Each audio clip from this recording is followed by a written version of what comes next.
Happy day children. Welcome to San Academy Pallikaranai, Class 9, Chapter 10, Circles. You may have come across many objects in daily life which are round in shape, such as a wheel of a vehicle, bangles, dial of many clocks, coins, buttons, shirts, etc. In this chapter, we will learn about circle, other related terms, and some properties of circle. Let us first look into the definition and its related terms. The collection of all points in a plane which are at a fixed distance from a fixed point in a plane is called circle. To be simple, a circle is a set of points at equal distance from a point, and the distance from the center is called radius.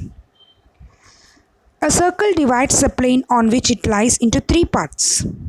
The first one is inside the circle, which is also called interior. The second one is the circle, and the third one is outside the circle, which is called exterior of the circle. The circle and its interior make up the circular region. For example, the point A, B, C are called interior of the circle. The point D is on the circle, whereas the point E, F, G lies exterior of the circle.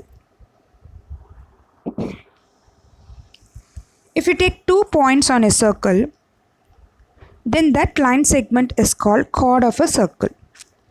The chord which passes through the center of a circle is called diameter of a circle. As in the case of radius, the word diameter is also used in two senses, that is, as a line segment and also as its length. Do you find any other chord of a circle longer than a diameter? No. You see that the diameter is the longest chord, and all diameter have the same length, which is equal to 2 times the radius. Consider this example. Here O is the center, AB is the diameter, which is the longest chord, OA, OB, OC are radius, and DE is also another chord. A piece of circle between 2 points is called an arc. In this figure, you may see a blue color arc and a black color arc. The shorter arc AB is called a minor arc, and the longer black color arc AB is called the major arc. The length of the complete circle is called a circumference. The region between a chord and either of its arc is called segment of the circular region, or simply the segment of circle. You will find that there are 2 types of segment also, which are the major segment and the minor segment. The region between an arc and the 2 radii joining the sector to each point of an arc is called sector.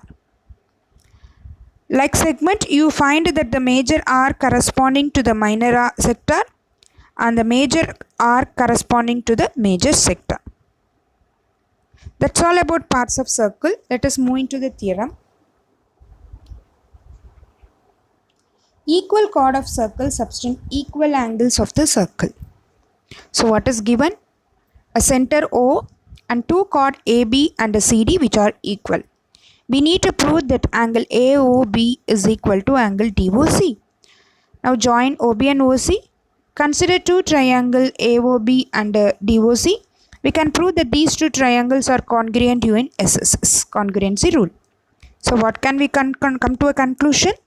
That angle AOB is equal to angle DOC. That is, equal chord of a circle subtend equal angle at a center. And the converse of the theorem is, if the angles subtended by the chord of a circle at the center are equal, then the chords are equal.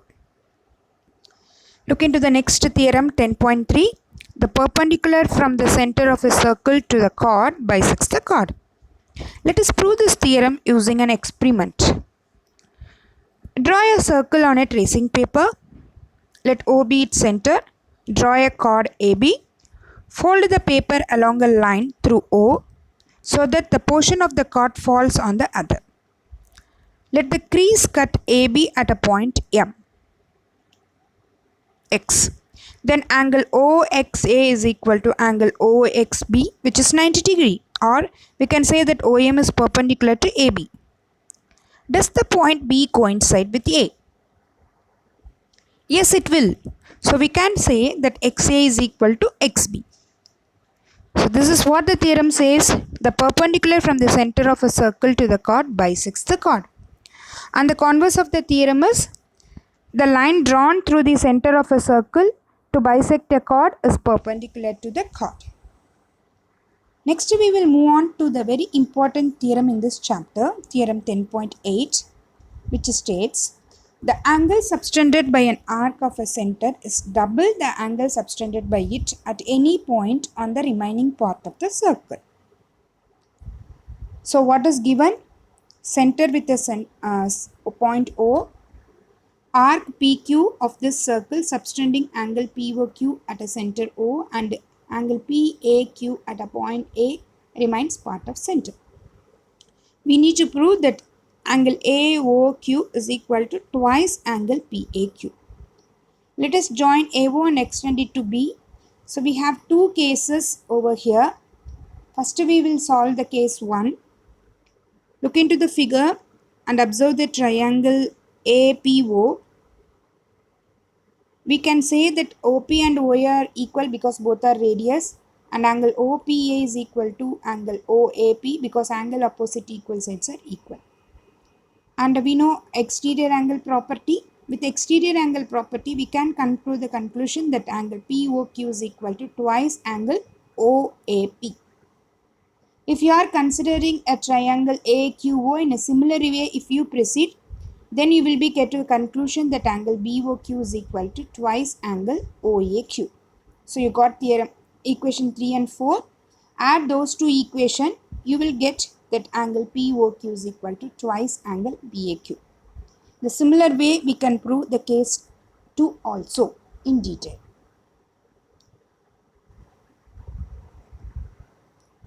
So that's all for this chapter, children. Thanks for watching the video.